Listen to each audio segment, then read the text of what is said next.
guys. Okay, so I'll kick it off. If anyone has some questions, you want to use the chat, we can monitor that as we go. So feel free to use that. If we can get some time to do that, we will. So I thought I would start off with a little introduction and then maybe go around, ask all of you mamas and papas, what would you say would be your top lessons that you've learned so far? We'll get into some of the other detailed stuff, but I guess I'll start with you, Ashley. And I'll say Ashley is a mom of one, Sev, who's 4? He's 4, yeah. Okay. All right. So what's your top lesson so far? So right now things are pretty calm in my house because he's in camp, and that has been a total game changer. But we did spend who knows how many months I've lost track, trying to manage 2 full-time jobs with Sevi running around.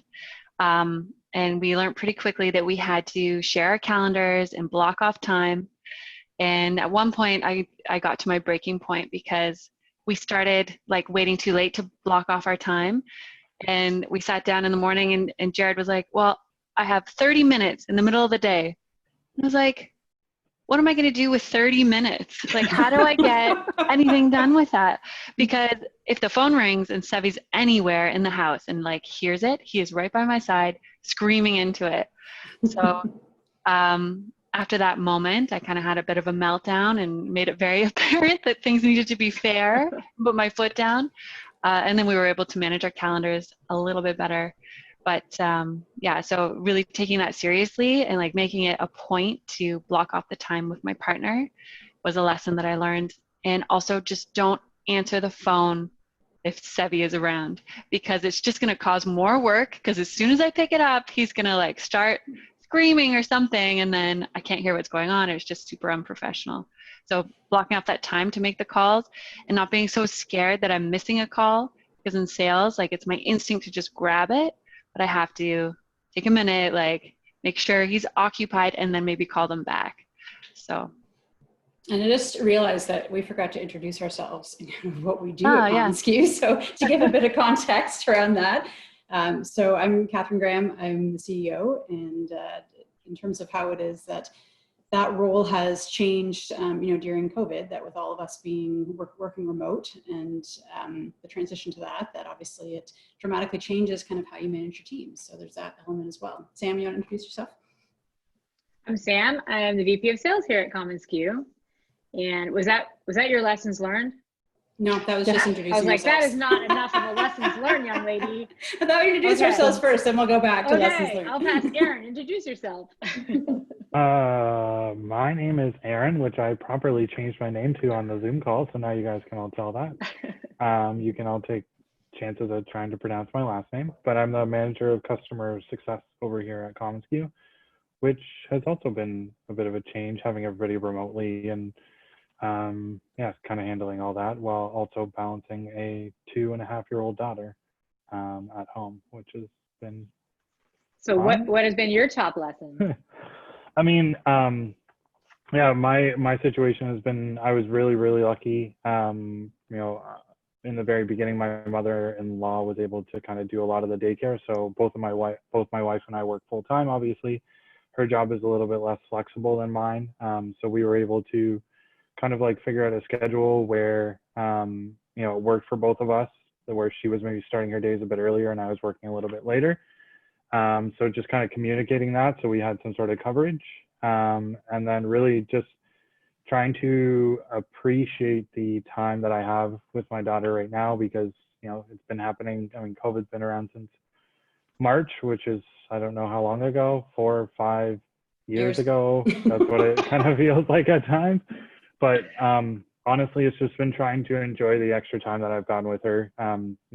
Everybody on this panel has kids, and you guys probably all remember when your kids were like that 2 or 3 years old and they're learning all these things and they're super cute and they're not able to talk back too much or slam doors quite yet. So just I try and remind myself to enjoy the extra time that I've gotten with her before I send her back to daycare in September. So just trying to soak that up and remind myself, no matter how frustrated I may get occasionally with her, that it's something I'm really lucky to be able to have and spend with her. Catherine, how about you? So I've got 3 kids, so a 16-year-old, a 13-year-old, and an 11-year-old. And I think at the beginning of COVID, it was kind of easy to feel as if I was sucking at absolutely everything. So sucking at parenting, sucking at work, sucking at keeping kind of the house organized. And I can tell you that with 5 of us and the dog living in the house, that it just felt like it was a mess and dirty all the time. So there was an element of just needing to figure out kind of new systems as to how it is that we were all going to coexist living in the same house 24/7 when all of us previously had been used to being out at school and work. And 2 of our kids are in, or all 3 of them are in competitive sports. So there's usually a lot of kind of running around, and that just completely stopped. So everyone was home kind of way, way more. And I would say the biggest kind of lesson learned during that was to figure out how to delegate and to make the kids kind of equal partners in what our survival mode was going to be. So that started off with a COVID chore wheel where everyone every week had to do their part in cleaning the house. So whether that was cleaning the toilets or scrubbing the floors or all that, that even the 11-year-old was in the mix. So it's just making it feel as if kind of I wasn't having to, do everything, and it just made the whole house kind of function so much better. How did you get them to do those things without attitude? Oh, it's amazing what the power of screen time holds. That's true. That is true. Yeah, I think I have 4 kids. So I have twins that are 17 and a half, actually 17 point. You have 4 kids? I guess. No, I'm kidding. I thought you only talk about like 2 of them. Yeah, 2 at a time is all I can really talk about. And I have a 12-year-old and 11. Actually, one will be 13 this weekend. So 13 and 11. Like Erin, I feel like I'm going to look back and be like, okay, this was actually a really cool time. Like we had dinner together every night, and my kids were also into sports and activities. And so I think part of it has just been sort of appreciating it. I think it's from a work perspective, just being like way more vulnerable and open with my team has been really helpful. So just everybody just like lay it on the line. What's going on today? How bad is it? When can I actually expect you to be productive? When's it going to be difficult? And just be honest, because we're all sort of humans. And that's the one thing that I found with this is it's really brought everybody to a real human level. And that's been kind of neat in a way. And everyone's just trying to figure it all out. We're all in socks or, not bare feet or juggling a dog behind you that wants to go out or whatever is happening. And we're all just humans. And I think that kind of was kind of nice to see that. So probably the biggest lesson that I had was appreciating the family and just appreciating the realness of the people I work with. So I guess if those are the lessons learned, would ask each of you to say, like, if you had to share your top tips, like for other parents, because everyone has some good tips to share, and some things we have might be something someone else hadn't thought of. So Erin, you want to kick this one off? Sure. This is actually a really relevant topic because if you guys don't know, our Commons Q office is based in Toronto. So most of my team is based in Toronto, and so most people here live in condos, or especially like my team lives mostly in condo buildings and stuff like that, which can maybe get a little bit cramped. So one of the things that I encourage my team to be doing is going out and getting a change of scenery. Whether, because you're working virtually doesn't mean you need to be working virtually from your living space, whether it's getting up and changing rooms. I've been working out of my parents-in-law's house for 4 months, which is like, there's a whole nother webinar about that. But it actually has been going really well. And I mean, my wife and I were working in the same room, and I'm pretty loud and on the phone a lot, and she's not. So I try and move around a little bit. I go to the living room, I go to the backyard, I go to the basement, or when I'm in Toronto or when my team's in Toronto, I encourage them to, go out and go in Toronto. At least you can go to a patio and have a coffee, or you go out and grab lunch or whatever and work from a park or something that you have Wi-Fi. And just changing where you're working from can maybe give you that extra boost of energy rather than just sitting at the same desk in the same place that you live all of the time. I'm super guilty of that. That's great advice. Yeah. So sometimes it feels like there's glue under us, right? Like we just get stuck where we are. For sure. And I think that, just even if it's just changing rooms in the same place, just makes such a big difference. And, I think the other thing is what I was touching on earlier, just about kind of enjoying the time. It's, business is a little bit weird right now, and appreciating the time that you have with your family, because you're never going to get 4 or 5 months off like this where you're working from home, but you're around your family the whole time. And, you know, it's definitely a weird time, but there's some sort of light in there where you can actually, like Sam said, you'll look back at this and you'll appreciate the amount of time that you've been able to spend with them. You know, whether you have a 3-year-old or you have a 16-year-old that is going to be going away to university in 2 years or whatever that's going to look like, I'm sure, you know, everybody will look back on this and appreciate the time that you've had with your family. Catherine, what about you? I would say the biggest tip is around understanding kind of when and how you are actually your most productive. And I think the biggest kind of eye-opener during this time period, I've never worked from home before. And so the biggest eye-opener during this time period is that you are certainly not productive 8 hours of the day, or even 7 hours a day, or in some cases, even 6 hours a day. So identifying kind of what those times are, kind of when you can be your most productive, and zeroing in on those to kind of then be ruthlessly disciplined about how it is that you're going to use that time to do the things that are going to be the most impactful kind of in achieving your goals.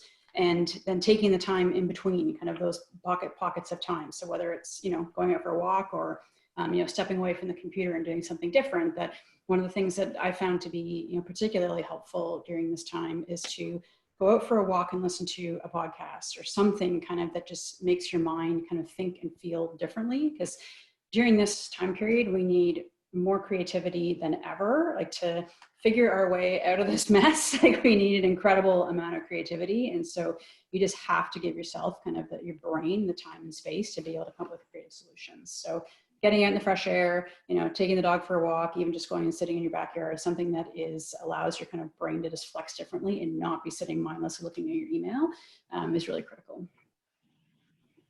Ashley. Actually, I heard Catherine's advice yesterday about like stepping away from your computer so that you can be more creative.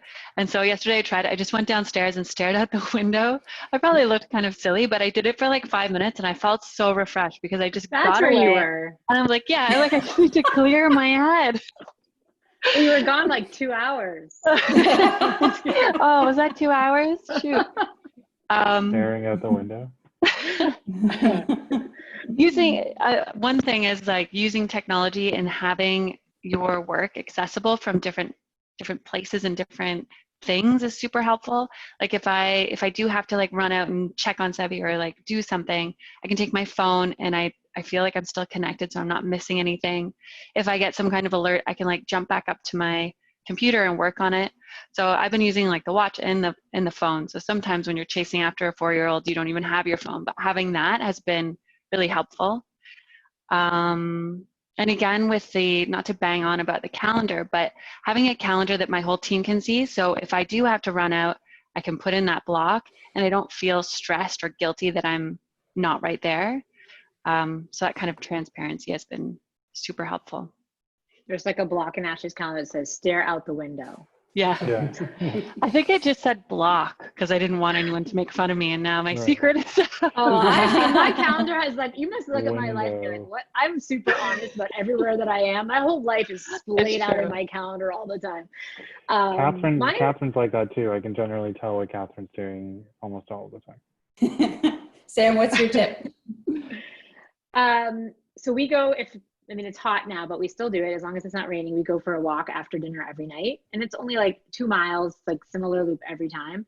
But you'd think we would get bored. We always think of like interesting things. We have these deep political discussions, these like super like, you know, life-changing sort of discussions, goofy discussions. But I find that has been like such a nice like light at the end of the day, just to sort of, I mean, we talk at dinner, but it's just different when there's like all the kids are like, who's going to have to clean up? That's like looming on their heads during dinner. When we get out for the walk, that's like left behind.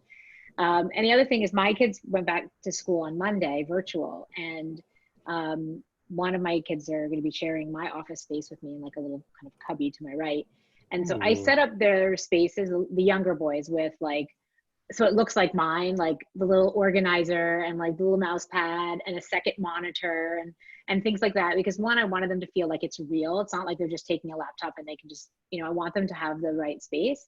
But we're working virtually and we've been able to do it now for 4 or 5 months. So we're going to get to teach our kids how to work virtually, for those of us that have older kids. And I think they're going to really look to us for like, you know, how do we do this? And like, how do we stay motivated? And so I've had the kids like get up in the middle of the day and we just go for a quick walk, or we just come downstairs and have a snack together, or just, but I want them to benefit from the fact that we've all gotten to do this and figure it out. And so that they take it seriously too. So the way I look at it is like, one day they will look back on this, 5 years, 10 years, they will tell these stories to their children. And I want them to look back on this time as like, it was kind of cool.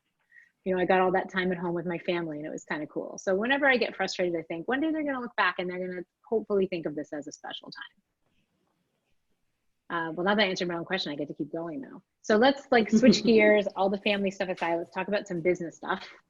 Feel like in Hamilton, can we get back to politics now? So a lot of us are stressed and anxious about the start of school. As someone who's kind of been there and done that this week, the first day sucked. I'm just going to let anyone know those kids haven't started school yet. The first day, you're trying to work. They don't know what's going on. Everybody can't get onto the right systems. By the end of the day, I think nobody ate dinner that night. It was like a coma. But we're going to have to learn how to balance that. It got better every day. You know, I think the big thing when you're running a business that we hear from distributors all the time is like, how am I going to juggle all of this? How am I going to make sure that my orders go through, that I can still grow my business? So Catherine, given that you've run a distributorship and you're talking to distributors all day long, what would you think, you know, a distributor owner should be doing or thinking about so that they can ensure accuracy in their business and they can focus a little bit on growth even during this difficult time? Mm-hmm. So from an owner or a manager perspective, I think the single most impactful thing that you can be doing right now is carving out time to be spending with your team, and not just necessarily in like check-in calls or going over, you know, pipeline or reporting, but actually getting on calls with customers with them. So ride-alongs. And the reason why I say that is that the level of conversation that is now required kind of with a customer has completely changed. Because like all our customers have had kind of their toolkits, you know, the rug pulled out from them in terms of what it is that they have typically done with their budgets and achieving their goals. And they're left in a place where they're trying to navigate kind of all of this. And so the level of conversation that you have to be having with them is much more strategic, much more high level in terms of what's going on within their businesses and the economic environment and, you know, the industry in which they're operating. And so being able to help kind of teach and coach your salespeople into how to have those conversations, that it requires kind of you being there and accessible. So I think thinking about your calendar and your time in terms of how it is that you can allocate as much time as possible to that, and then just over communicate kind of with your team around what's going on, touching base with them. You know, if you're on common SKU, leveraging the company feed to be able to be in there and engaging and kind of being present, that's all those things are going to be really impactful. Ashley, anything you're working with distributors when you're not looking out the window and stuff? Yeah, I think anything you can do to maximize what you're doing in those slots of time that you have. So instead of like sourcing products for yourself, getting your suppliers to do that for you. So letting them know about projects so that you can move on to something else and they can give you the ideas because they're the experts.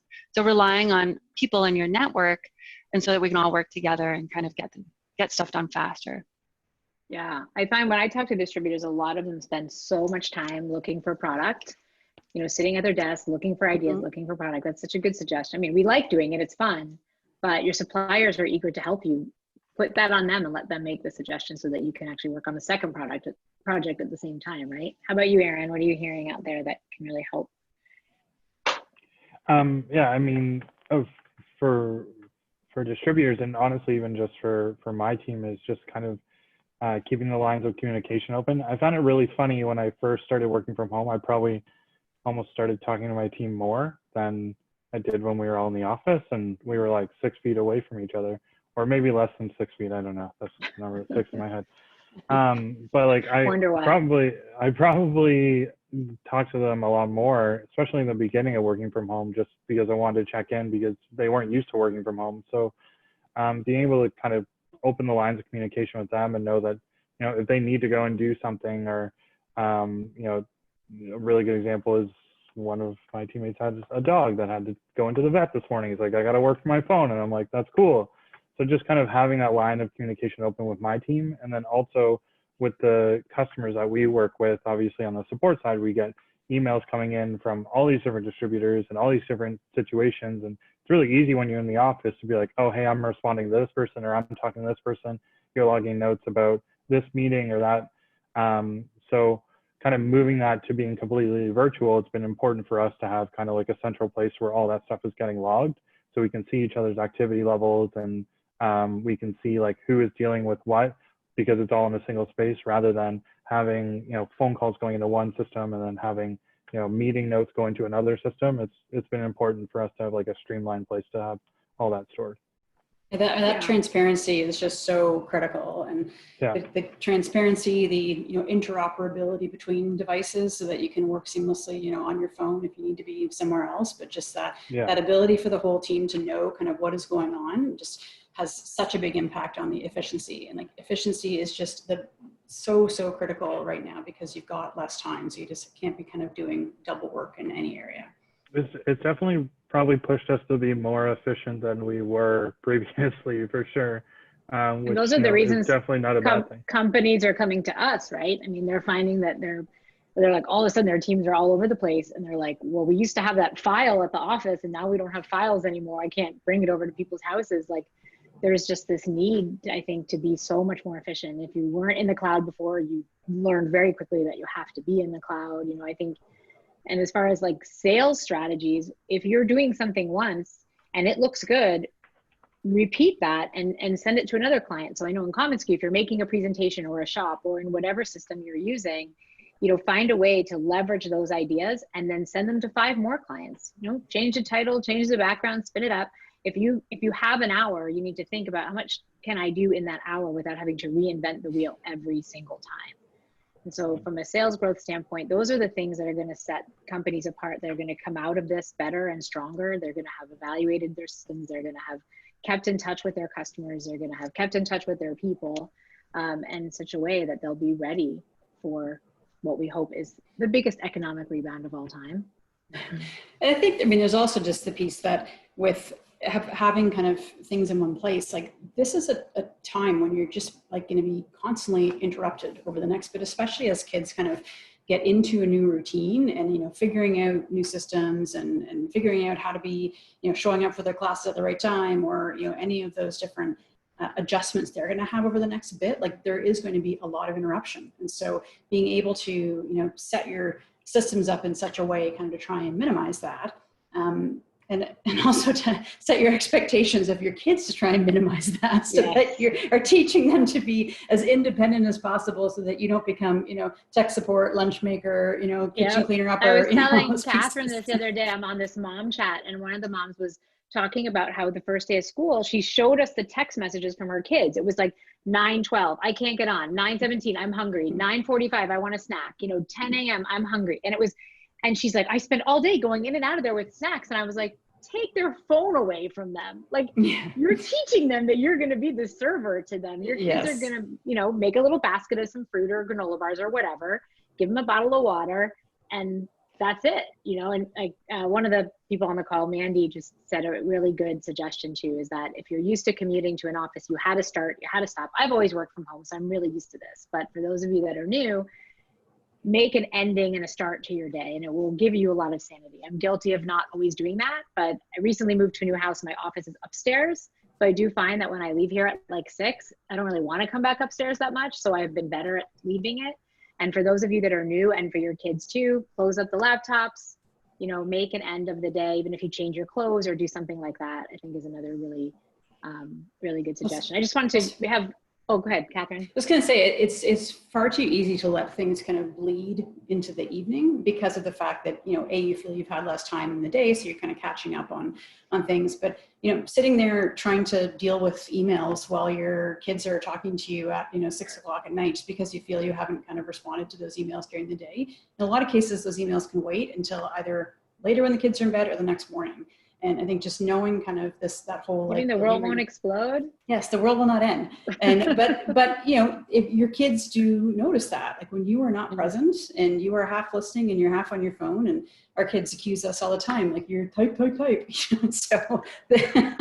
we just joke, well, that's how we run our business. We just send emails. That's all we do. You know? So I swear that's why Sevi screams when I pick it up. Like, he doesn't want to see my phone around when he's with me. Oh. Yeah, that's kind of so sad. compartmentalizing. This weekend, my kid said, do you have any calls today? It was on Saturday. I said, no.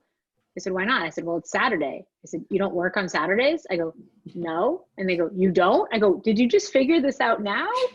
Well, Alexandra couldn't figure out why we were having to work in the summer. I'm like, she's like, it's summer. And it's like, that doesn't mean that we don't go to work. Yeah, it's really hard for little kids to get that. With a few minutes left, I thought giving Erin, you get to work with the distributors and you sort of see different projects and different ideas come through. Any like cool sales ideas or kind of growth ideas that you've seen since the pandemic started? Sell hand sanitizer? No, I'm kidding. I mean, create a PPE shop. That's the thing that's been. Make a PPE shop.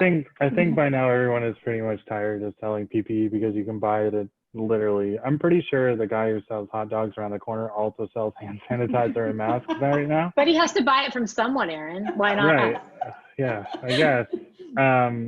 I mean, there's kind of two things that I've been seeing, not necessarily kind of cool ideas, but just stuff that I've seen talking to a lot of distributors lately, which is, you know, I think when the whole pandemic kind of started, that promo was obviously hit right away, but I think that a lot of these other industries are figuring out that this is kind of more of a long-term thing that is going to be around for a little while. And a lot of these other industries were hoping that it was going to be a month or 2 months and then everything was going to go back to normal. So I find that a lot of the other industries are lagging behind, and now they're starting to catch up in that they need to find a way to reach out to their customers, and that they're kind of struggling with that right now. And that's where promo can start to see a bit of a bounce back, where these clients are looking at these other industries, are looking for ways to reach out to their clients in a more creative and fun way that is not an in-person touch point.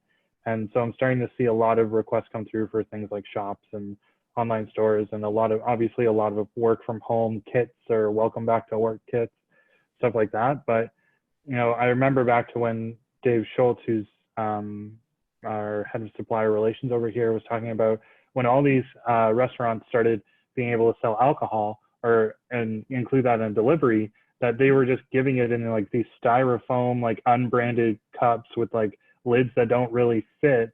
And like that is an opportunity where you could potentially sell something to those restaurants, to that restaurant chain and stuff like that. So I think that there's a lot of little pieces like that that are lagging behind, where there's these little opportunities that are starting to come up more and more. The other one is that I'm seeing a lot is, and I mentioned this earlier to Ashley, that unboxing something is now like the new handoff, right? You go to an event and somebody would hand you like a swag kit. Well, you don't get that anymore. So people are trying to find cooler ways to create a more unique unboxing experience, whether the packaging is really cool.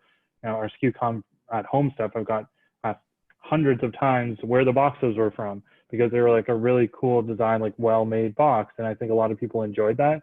So kind of getting ideas around how your stuff can be presented to people when it gets to their house or it gets to their work is something that a lot of people are starting to trend towards, and trying to find more unique ways of doing that, or cooler ways of doing that.